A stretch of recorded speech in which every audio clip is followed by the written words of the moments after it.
Bonjour à tous, on est ici pour parler de la poursuite homme de Conciati qui s'est déroulée aujourd'hui.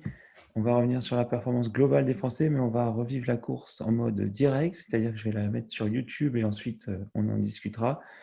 Donc ce qu'on va faire, c'est qu'on va partir après le premier tir où Johannisbo a fait un sans faute et les Français commencent une éventuelle remontée. Alors c'est parti, je vais partager l'écran. Un instant, ça, allez. Non, ça va le faire.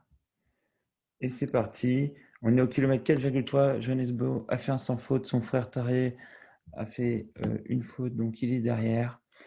Pfeiffer, l'Allemand, est deuxième à 14 secondes. Donc là, Beau est déjà bien parti pour remporter. On va voir si à la fin il le remporte. Alors, pour faire un point sur les Français, je vais regarder mes petites notes. Donc, à la fin du sprint, juste pour parler de la poursuite, c'est très simple.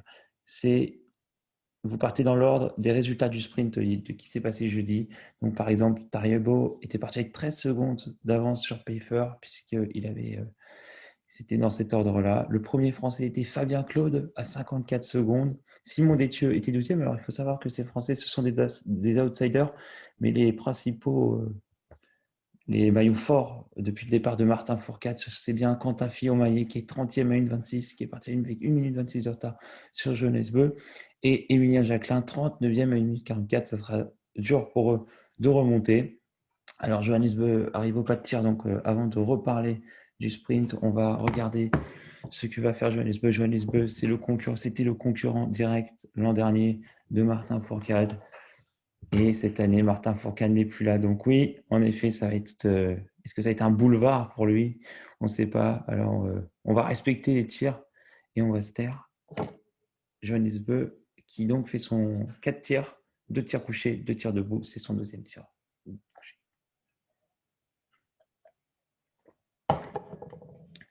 Donc on voit sur les fanions, sur la droite de l'écran, qui est un peu devant. Et Pfeiffer, Dalle, Bjørn arrive juste maintenant. Alors on voit qu'il y a une meute norvégienne, une vraie meute norvégienne. C'est parti.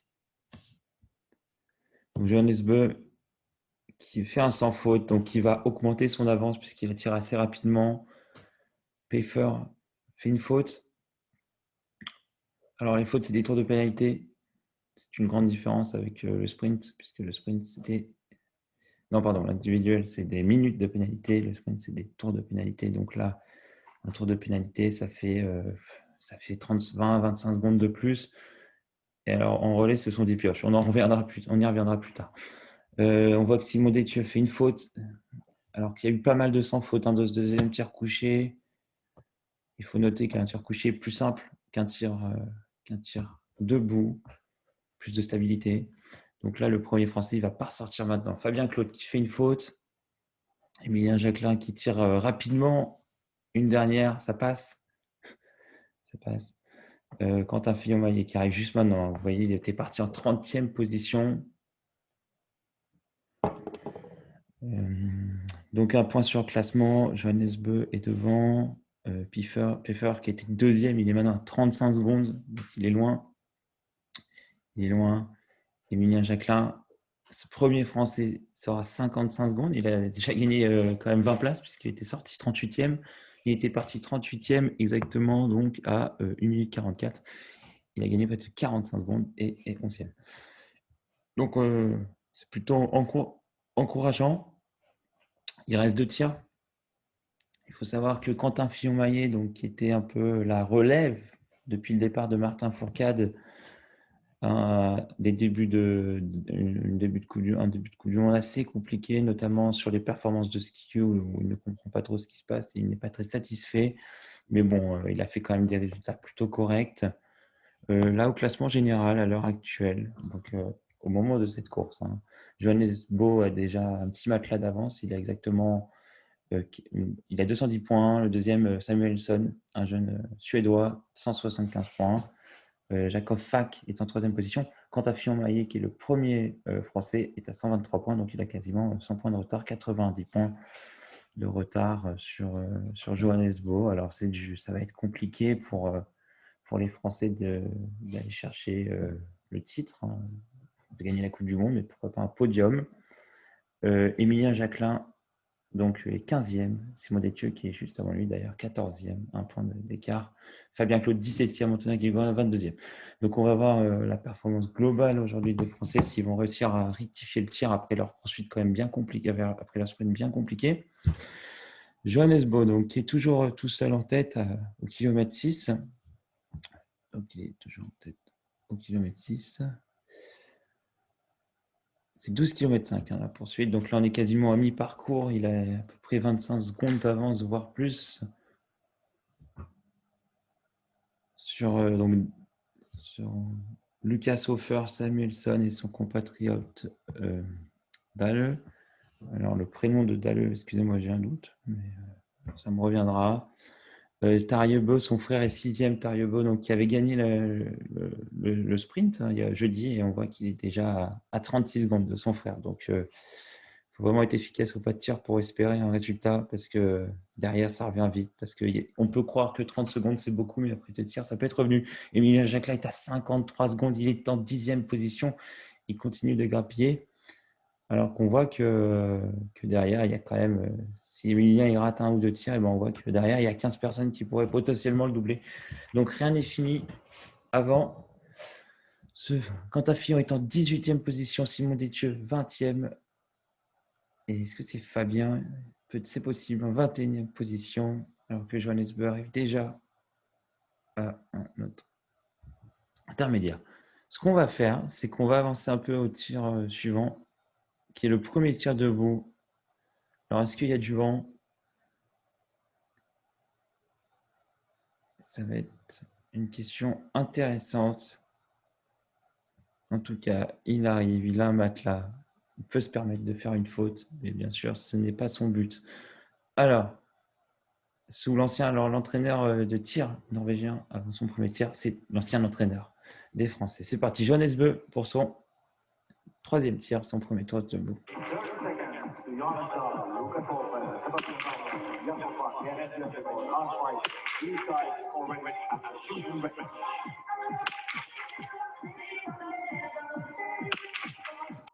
Une faute pour Johannes. Donc, il va avoir un tir. Donc, c'est-à-dire que si derrière, ça fait sans faute, ça fait un sans faute, ça pourra sortir avec lui, puisque c'est l'équivalent un peu.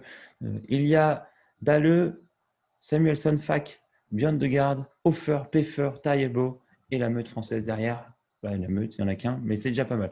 Émilien Jacquelin. Donc, d'ailleurs, c'est l'équipe. Hein, c'est les vidéos de l'équipe 21 qu'on utilise pour ce streaming. Donc voilà, comme convenu, Johannes Bö ressort quand même en première position.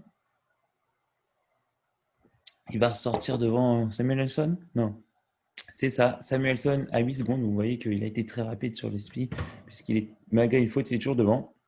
Peffer qui revient, troisième position, Fak. Finalement, la tête de course ne change pas trop. On retrouve Samuelsson, Peffer, Jakob Fak, Tarjei Bø. Dans les 5 premières positions, la grosse différence, c'est que là, Fabien Claude va faire un sans faute. Et on voit qu'Emilien Jacquelin ressort en 7e position à 27 secondes. Il était, n'oubliez pas, 39e. Il a déjà gagné 30 places. Hein. C'est quand même assez incroyable. Comme quoi, tout va très vite. Et on voit que Fabien Claude va ressortir en 13e position. Alors, on ne sait pas, c'est ça, 13e position à 47 secondes. Donc, rien n'est fini puisqu'on voit que le 8e est à 36 secondes. Donc, il a moins de 10 secondes de la 8e place. Donc, c'est assez serré. Tout va jouer dans le dernier tir. Des côtés des autres Français, alors j'ai pas vu le tir de.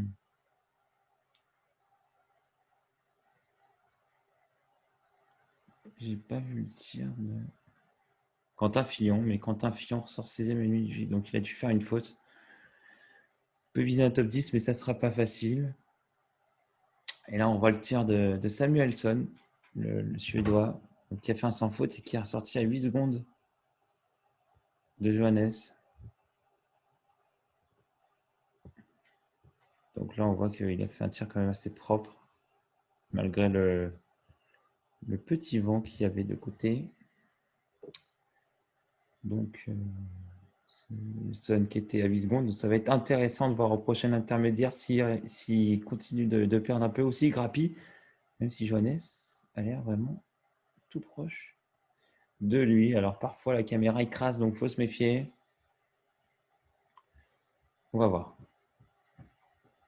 On va voir. Mon chat va être présent sur la vidéo.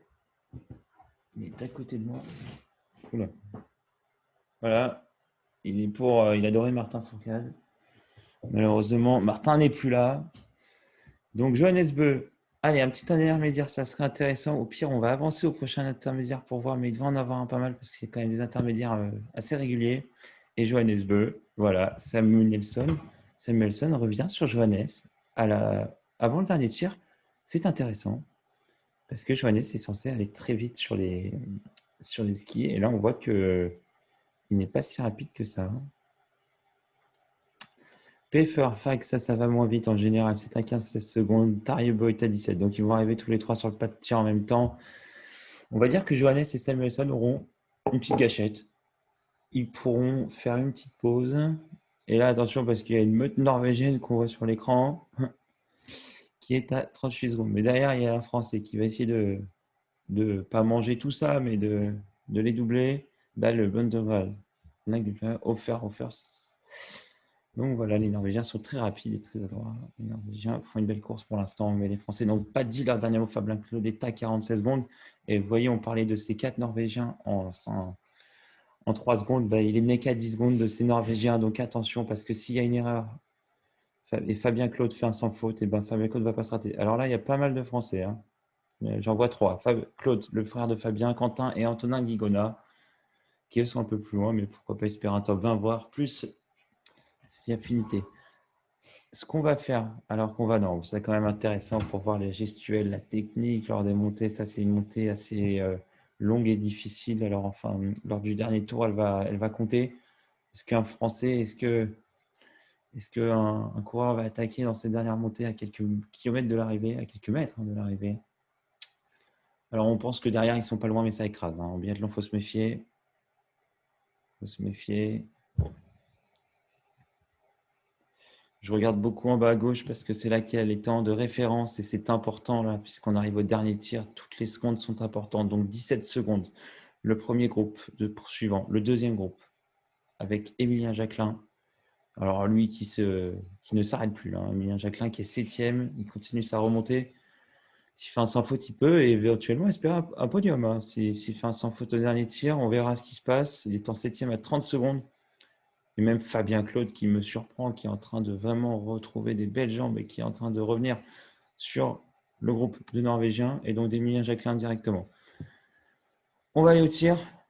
Ouais, en fait, on va aller au tir, mais bon, ils arrivent au tir, hein, ça va assez très très vite, ça dure 40 minutes environ. Alors, qu'est-ce qui se passe? On y va et on va regarder ce tir attentivement. C'est un match, hein, c'est un match-up.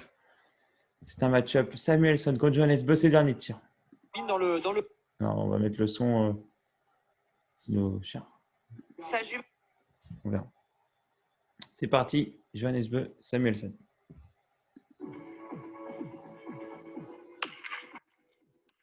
Une faute pour Samuelson, une faute pour Johannes.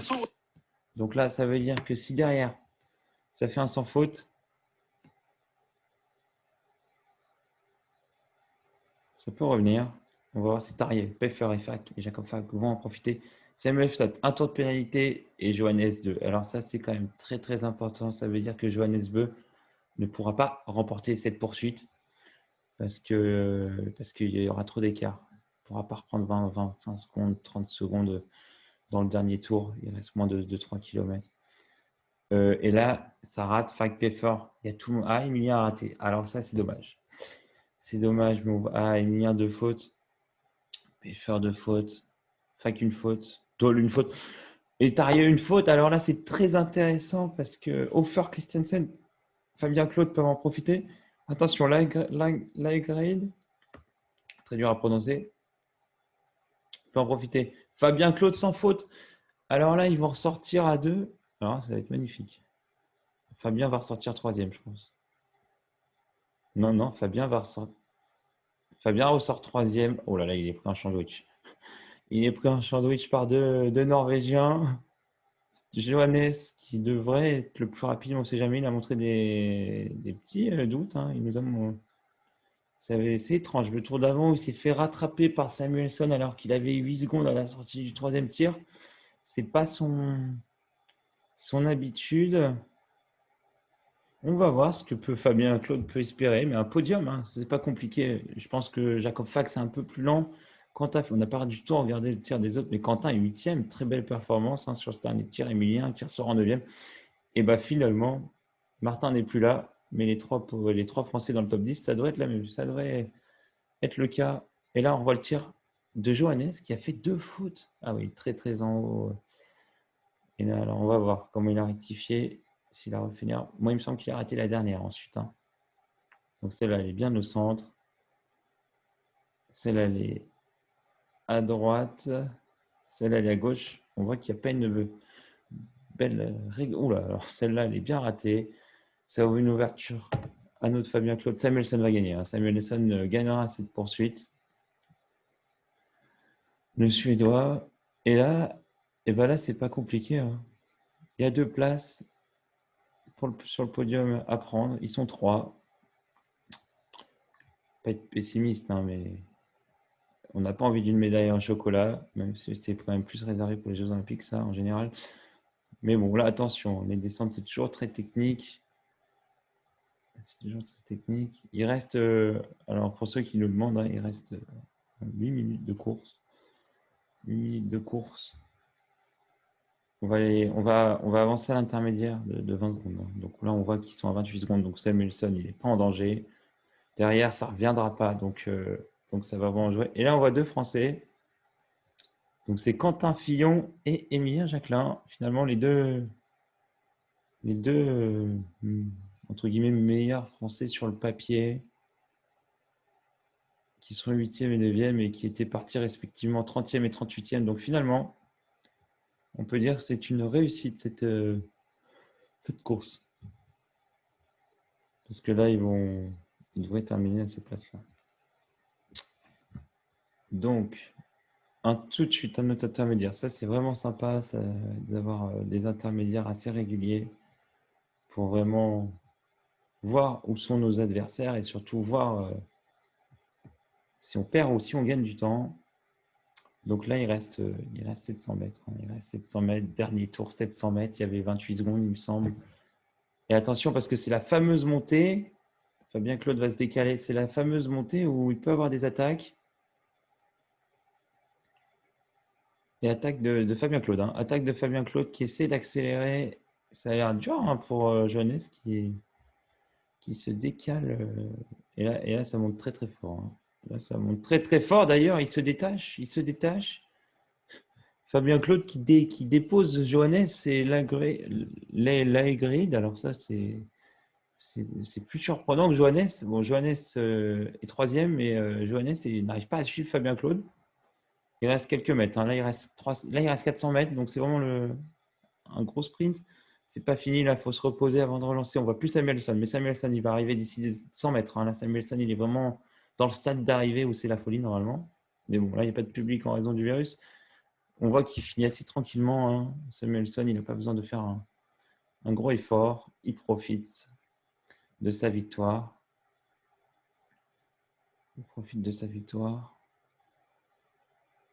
Il arrive dans le stade. Ça va être la dernière ligne droite. Donc, il va être content. En temps normal, il aurait pu prendre un petit drapeau. Et on voit que Johannes n'essaie pas de revenir sur Fabien Claude. Hein. Eh ben non. Et voilà, la victoire de Samuelson. La victoire de Samuelson. Grosse performance. Hein. Il est revenu dans l'avant-dernier tour sur Johannes. Ensuite, il a fait une faute de moins sur le pas de tir. Et là, alors ça, c'est une grosse surprise. C'est super. Deuxième place de Fabien Claude. Magnifique. Devant Johannes Beu. On voit Pfeiffer qui arrive en 5e position. Mais entre lui, il y aura Laigrid. Et c'est Jakob Fak avec la combinaison verte, le Slovène, qui va arriver en 6e position. Les entraîneurs suédois sont contents. On va voir si Emilien... Quentin ou Emilien? Eh ben, il va voir. Ça va pas se passer comme ça. Christiansen, hein, très bon athlète, 7e. Emilien, 8e. C'est Tarier qui va finir 9e. Non, Dalle, pardon. Et Quentin 10e finalement. Ça fait 2, 8 et 10. C'est une bonne performance d'ensemble. C'est une très très belle performance d'ensemble. C'est une bonne performance d'ensemble. Je vais juste mettre en mute.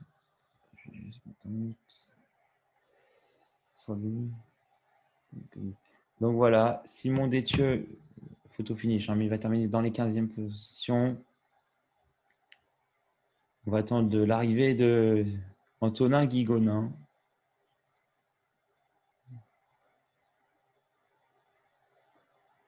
Beaucoup de photos finish là. Mais voilà, donc on peut retenir vraiment une belle performance d'ensemble avec une réaction de l'orgueil.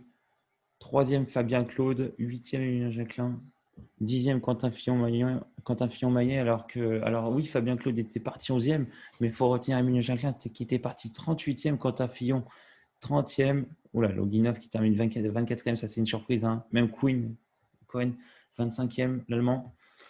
Donc voilà, franchement, très belle performance. La prochaine épreuve, c'est le relais. Ça va être très très intéressant de voir la performance.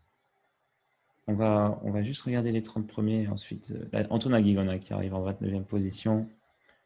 Qui va être le 30e. En tout cas, j'espère que les Français sur les skis, ça a été plutôt pas mal. Sur le pas de tir, très intéressant. Il faut continuer dans cette voie-là pour continuer d'avoir des bonnes performances. Voilà, donc le 30e était le Bulgare Iliev. On se retrouve très bientôt pour un nouveau résumé d'une étape de la Coupe du Monde. À bientôt.